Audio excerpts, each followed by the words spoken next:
हरियाणा, अपनी बोली, अपना चैनल।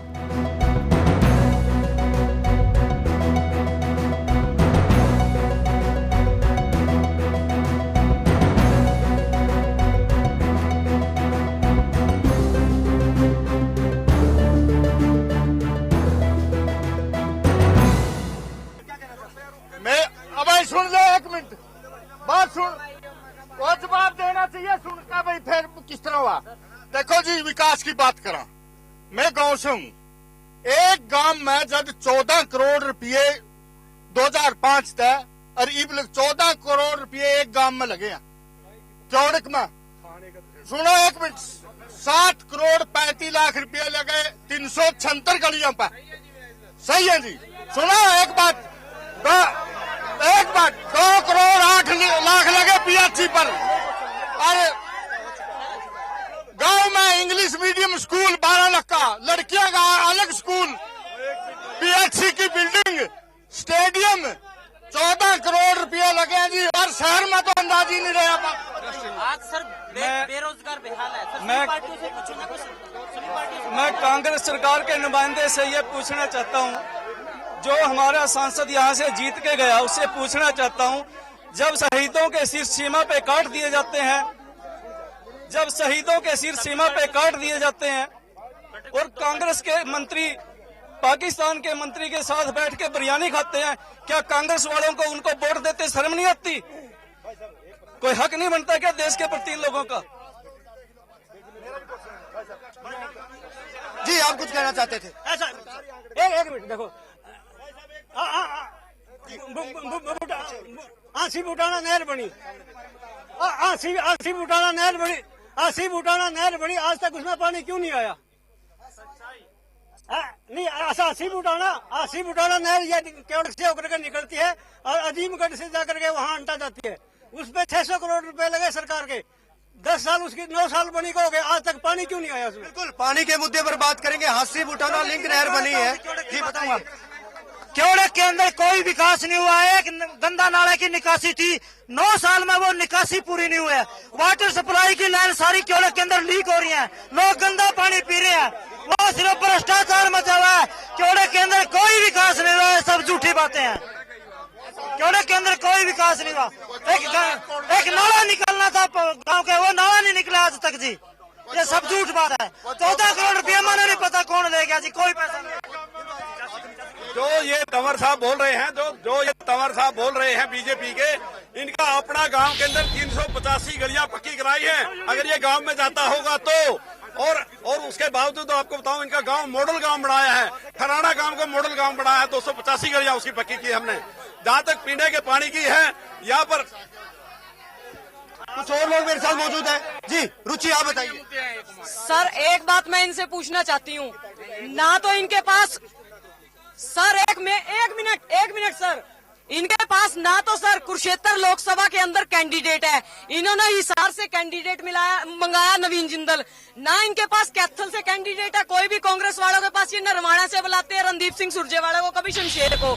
दूसरी बात सर, ये कहते हैं कि इंदिरा गांधी और जवाहरलाल नेहरू की हम 125 साल से हमारी सरकारें हैं, वो हमेशा अंग्रेजों के पिट्ठू रहे हैं और उन्होंने फूट डालो और राज्य कार्य की नीति करी और हमारे कैथल को भी जाति के नाम पर बांट दिया। पहले हमारे कैथल में एक ही चौपाल होती थी जिसके अंदर सभी बैठा करते थे, बनिया भी, उसके अंदर चमार भी बैठा करता था, उसके अंदर गुज्जर भी बैठा करता था, जाट भी, 36 बिरादरी के लोग बैठा करते थे। लेकिन जब से रणदीप सिंह सुरजेवाला बाहर से आया है, नवीन जिंदल जब से बाहर से आया है, हमारे कैथल के अंदर जातियां बांट दी गई, अलग अलग चौपाले बांट दी गई हैं, गुज्जर की अलग बना दी है, जाट की अलग बना दिया, बनियों की अलग। अगर कोई व्यक्ति इस बात के लिए आवाज उठाता है तो आप सब जानते हैं कैथलवासी, अगर कोई झंडा लगाता है किसी भी पार्टी का तो आप सब जानते हैं इस बात को कि उसके घर या तो छापा मरवा दिया जाता है रणदीप सिंह सुरजेवाला या नवीन जिंदल के द्वारा, या फिर उसकी दुकानें गिरा दी जाती है। बिल्कुल, कुछ लोग मेरे साथ मौजूद है। आप बताइए आपका नाम? एक सेकंड। मेरा नाम मोहित है सर, मैं कैथल से हूँ। सर मेरा सवाल कांग्रेसियों से है, वो कहते हैं कि हमने विकास किया है सिर्फ घोटालों का। इतने घोटाले किए हैं कांग्रेस सरकार ने जिसका कोई हिसाब नहीं है। सर मैं जानना चाहता हूँ, एक सीडी कांड हुआ जिसके बाद चौधरी शमशेर सिंह सुरजेवाला शहर में नहीं दिखे, ठीक है, और जो हुआ उस विकास के मुद्दों की बात करेंगे। व्यक्तिगत आक्षेप पहले भी मैंने अनुरोध किया था, व्यक्तिगत आक्षेप नहीं, कितने युवाओं को रोजगार मिला है, क्या समस्याएं हैं, किस तरह से यहाँ पर विकास की दरकार है, बताइए। विकास का कहता हूँ सर, आज भी जो भी ठेकेदार है खुल के कहता है भैया अगर कोई टेंडर लेते हैं उसमें 35% तो कमीशन है। एक मिनट भैया, एक मिनट रुकिए, एक मिनट। अगर कोई भी, एक मिनट भैया, विकास के नाम पे कोई भी ठेकेदार अगर आज के टाइम में टेंडर लेता है तो वो कहता है 35% तो धांधली है, जमा कमीशन है, बिल्कुल नीरा पूरा 35% तो हमें देना पड़ता है। धर्मपाल जी बताइए, विकास के दावे किए गए लगातार, मुद्दों की अगर बात की जाए, क्या मुद्दे यहाँ पर इस संसदीय क्षेत्र में है? आरोप प्रत्यारोप बहुत लगे हैं, आपकी पार्टी क्या करेगी आने के बाद सत्ता में? पहले तो नौकरी देने के मामले में, नौकरी देने के मामले यहाँ से पैसे लिए गए। कांग्रेस पार्टी ने 9 साल के अंदर जितनी भी नौकरियां दी है सब में पैसे लिए हैं। यहाँ नौकरी सरेआम नीलाम होती है। और हमारा मुद्दा यह है कि नौजवानों को बिना पैसे के नौकरी देंगे। लोकल मुद्दे हैं, हमारे यहाँ के लोकल मुद्दे हैं। रेडी पटरी खोमचे वाले और इन टैक्सी ड्राइवर्स को कोई पक्का स्थान देने की बात कैंडिडेट नहीं करता।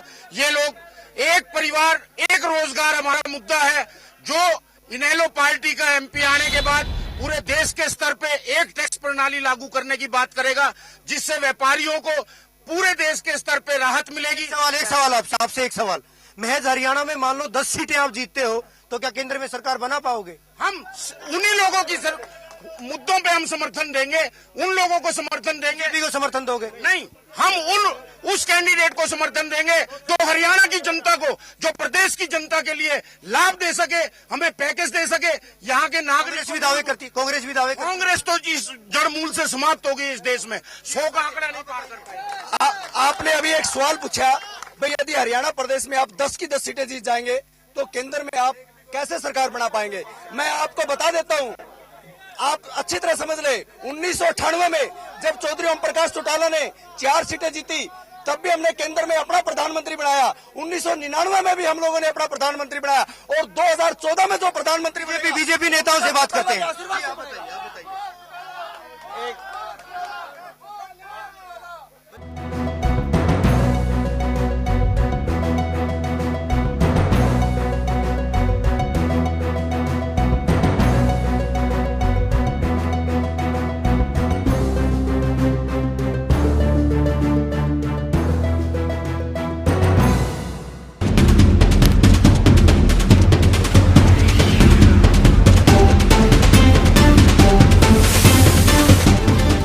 इंडिया न्यूज हरियाणा, अपनी बोली अपना चैनल।